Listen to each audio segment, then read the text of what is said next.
Kalian tahu tidak letak astronomis? Letak astronomis adalah suatu tempat berdasarkan garis lintang dan garis bujur. Nah, apakah kalian sudah mengetahui apa itu garis lintang dan garis bujur? Garis lintang adalah garis hayal pada peta atau globe yang sejajar dengan garis khatulistiwa. Berdasarkan garis lintang, negara Indonesia berada pada 6 derajat lintang utara hingga 11 derajat lintang selatan. Maka dari itu, Indonesia berada di wilayah dengan iklim tropis. Sementara itu, garis bujur adalah garis hayal pada peta atau globe yang menghubungkan kutub utara dan kutub selatan bumi. Garis bujur berdampak pada waktu setempat suatu negara. Garis bujur 0 derajat berada di Greenwich.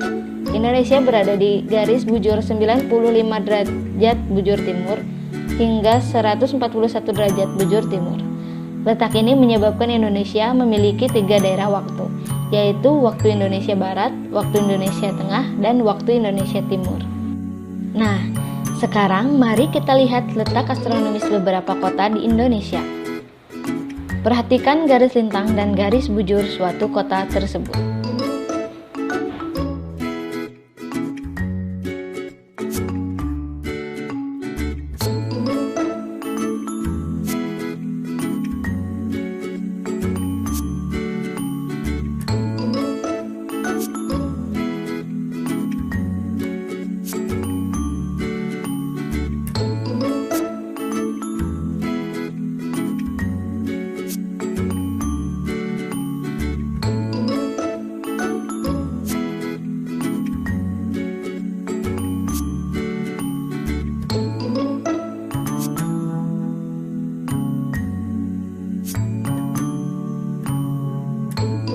Apakah tempat tinggal kalian berada pada salah satu kota tersebut? Berapa garis lintang dan garis bujurnya?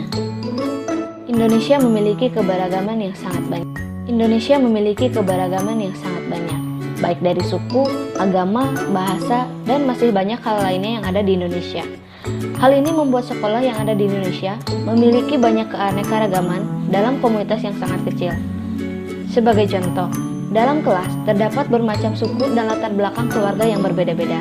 Hal ini membuat persatuan sangat penting dan dibutuhkan dalam lingkungan sekolah. Bayangkan saja, jika di dalam sekolah tidak ada yang namanya persatuan, maka sekolah itu hanya akan ada perkelahian dan rasa ingin menang sendiri dalam suatu kelompok. Benar bukan? Seperti kita ketahui, manusia jelas tidak mampu memenuhi segala kebutuhannya sendiri. Untuk itu, sesama manusia hendaknya saling rukun agar bisa melengkapi satu sama lain. Kerukunan tersebut bisa tercermin dari kekompakan sesama manusia dalam menjaga persatuan dan kesatuan dalam berbagai aspek.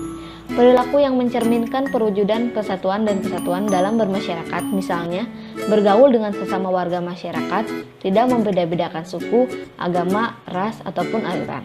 Kemudian, saling tanggung jawab dalam membersihkan lingkungan dengan mengadakan kerja bakti di lingkungan. Nah, pernahkah kalian mengikuti kerja bakti? Iklan merupakan sebuah informasi yang tujuannya untuk mendorong, membujuk, atau memberikan pengaruh kepada halayak ramai atau banyak orang agar tertarik kepada barang atau jasa yang ditawarkan. Iklan juga bisa berupa pengumuman yang berisi informasi produk dan disebarkan kepada halayak ramai.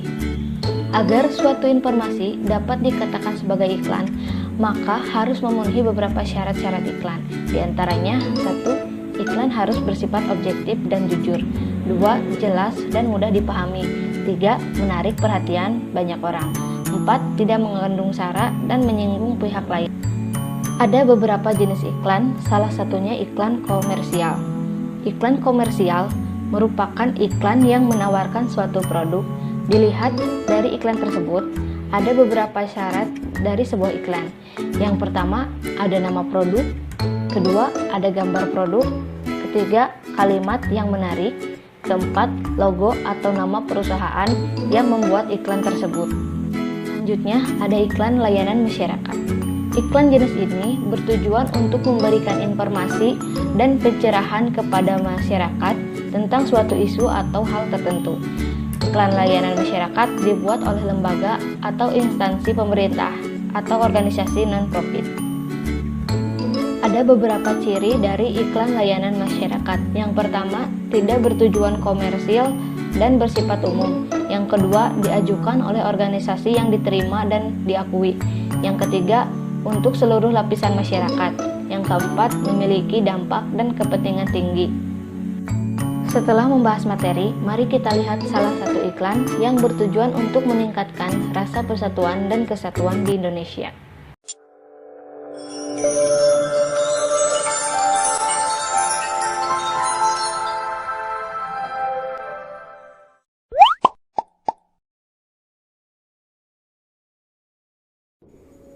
Negara Indonesia merupakan negara kepulauan yang kaya akan sumber daya alam sekaligus kaya akan keberagaman suku bangsa. Di antaranya ada suku Minangkabau, suku Betawi, suku Wamena, dan masih banyak lagi. Hal ini menjadikan Indonesia sebagai negara kesatuan. Namun nyatanya, masih banyak perseteruan yang timbul akibat perbedaan. Di kota pun masih terdapat rasisme. Tidak jarang, pemicunya disebabkan karena hal sepele seperti ejek-ejekan. Mana lo bal, dasar hitam. Kurang ajar lo Bil, dasar albino. Enak aja lo ngajak ribut. Ngaca, lo duluan yang mulai. Papua. Batak.